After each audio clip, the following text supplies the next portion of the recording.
the depleting of Western arms because of the war in Ukraine.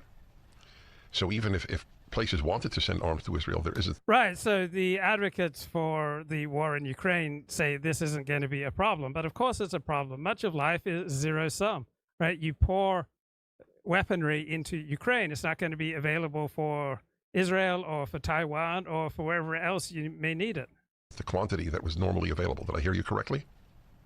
Correctly, because nobody in the West has any. Ukraine itself is short on these type of arms.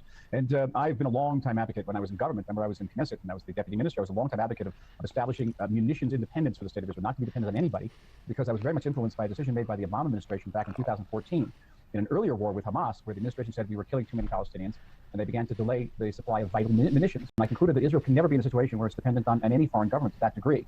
And I thought maybe we could get into another war. So the United States realized during COVID, right, how difficult its situation was because it had supply chains all over the globe. And the United States, less than any other country, depends upon trade, right? Trade occupies a lower percentage of the American gross national product compared to any other major country. But the United States learned from COVID that it needs to become much more self-sufficient. Israel's going to have to learn to become much more self-sufficient, particularly if Kamala Harris becomes the next American president.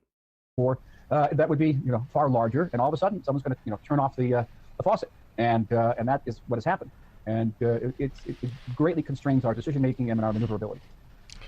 I assume that the reason that they didn't take your advice, although obviously they do have their own arms industry in Israel, is simply the economic